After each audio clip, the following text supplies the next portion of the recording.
swag of a prize fighter. The antithesis of a firefighter.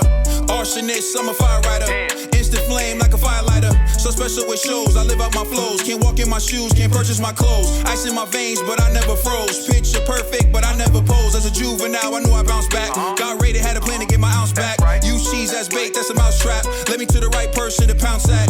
They selling dreams, I'm pulling receipts. Full force, we can't be beat. Got a dirty mouth, but the flow so neat. Keep your 2 cents, talk is cheap.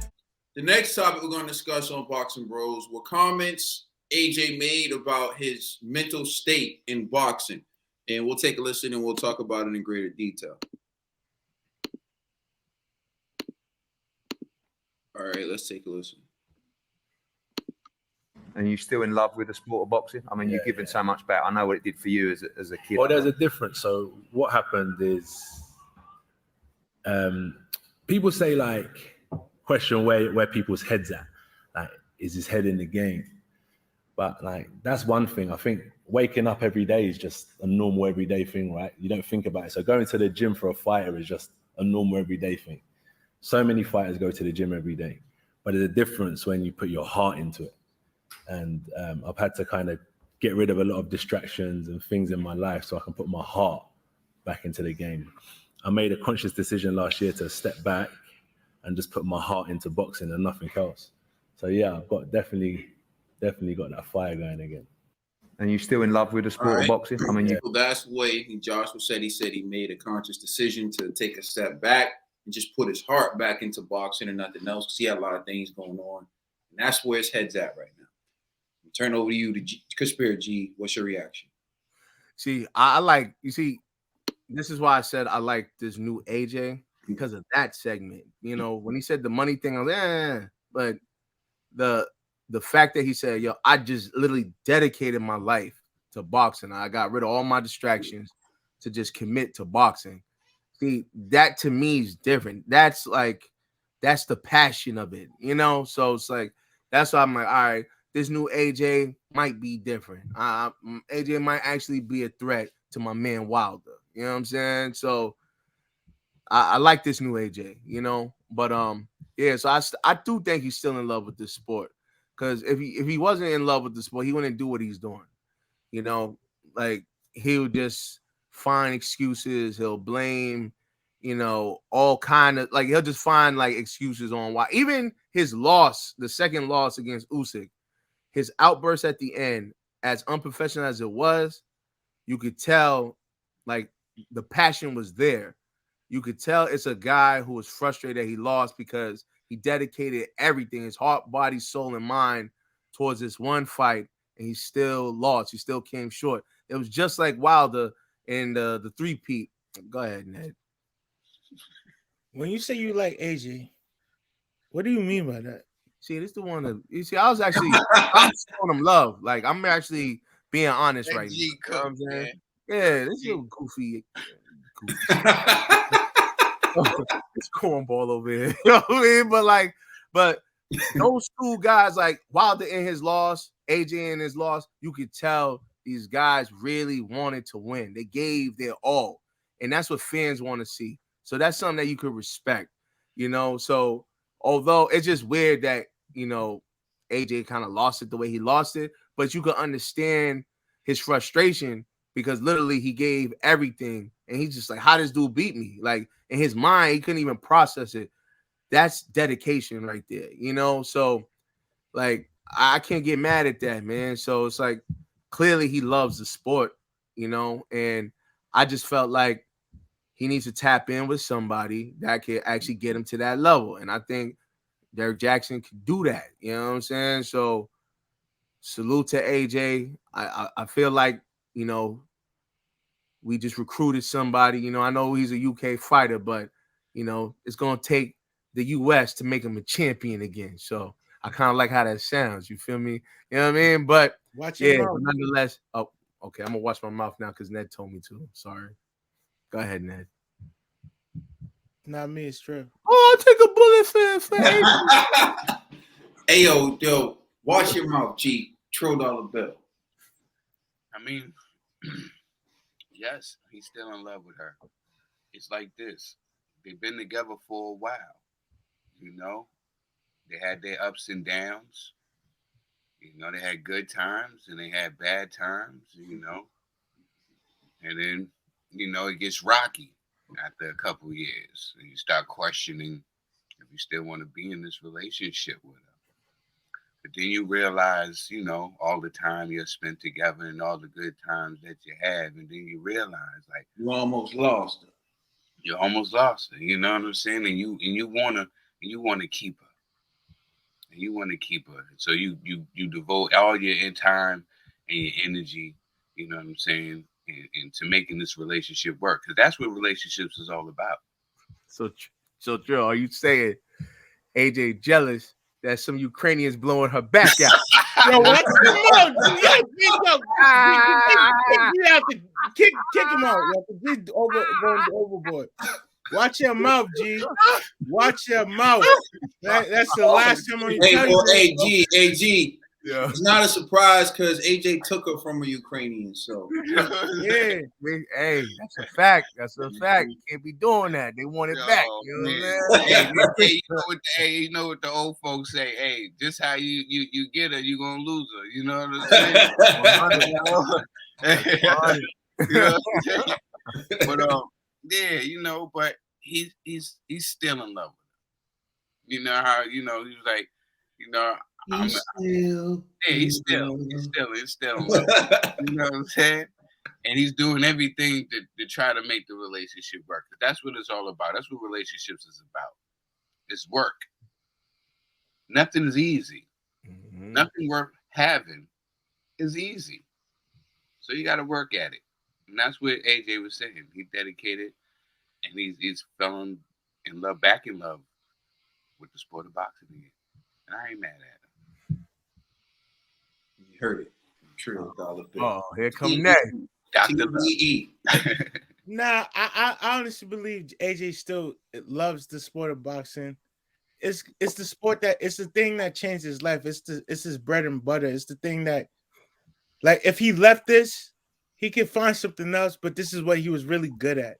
And I feel like he appreciated the sport. I feel like, unlike certain fighters who think, oh, I could just hit somebody hard in the face and they knock out 41 times, 43, whatever, how many times they want to do it, and call himself a champion. But AJ didn't just rely on his power. He was trying to learn.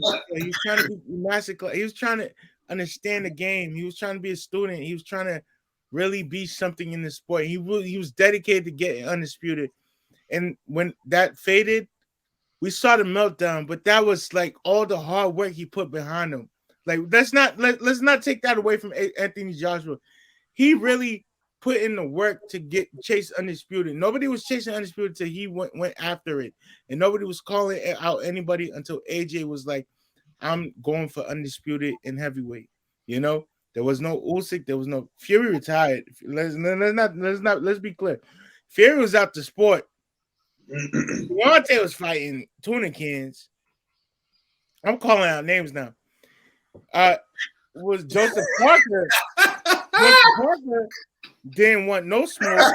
He didn't want no smoke, and everything else. AJ was the one collecting the belts. He was the Thanos out in this game. And once he got to the point once he got to the stage where he had to like really deliver, he fell short. But some people fall short sometimes, and that's okay. You just gotta get back off and dust yourself off and keep going. And AJ, I'm glad that you're still in love with the sport. You gotta dust yourself off and keep going. Like, yeah, your resume show you lost back in the day, but you could change the world for the next 10 years. You can fight till you're 40. You could change the world for the next 10 years, 11 years, and do your thing. And it's nothing. You just gotta be focused. You gotta be dedicated. And I know you gave a lot to the sport. I know you. What's up, G? Don't say nothing crazy, because I just have a question. One question. All right, one question. Does AJ still love boxing the way you love AJ? Just asking. Watch your mouth, G. That's all I'm gonna say. But AJ, I know it comes like Trill said. There's bumps in the road. It's humbling moments. You gotta accept you being humbled right now. Like, for example, I'm gonna use Canelo. Canelo lost to Floyd Mayweather in his younger days, and he used that to traject his career in a position where he is now. Like, he's the face of boxing. And AJ, you do the same thing. You lost in your early days, but you can use that to traject your career into a different position where you are that guy. Yeah, Fury has the belts, whatever, and you can go collect them back. You are the guy to be. Fury has a belt. Huh? Fury had a belt. A belt. But I'm saying, yeah, I misspoke. I don't even give nothing like Fury that. had the belts, though. You right, Ned. Fury had all the belts that Usyk had. Then he got suspended in 2015, and he had to. Yeah, that's Quincy Tab. Ned don't think like that, bro. Ned was not had all the belts. Ned. Yeah, I was. Thank you, Caden. Thank you for reaching into my mind. That's why. That's that boxing bros mentality, yo. But yeah, back to what I was saying. AJ, just relax, get your mind together, and then go back there and go back. You gotta take yourself out the game for a second, and then go back in and go drop 100, go drop 80. Kobe scored 81 one time.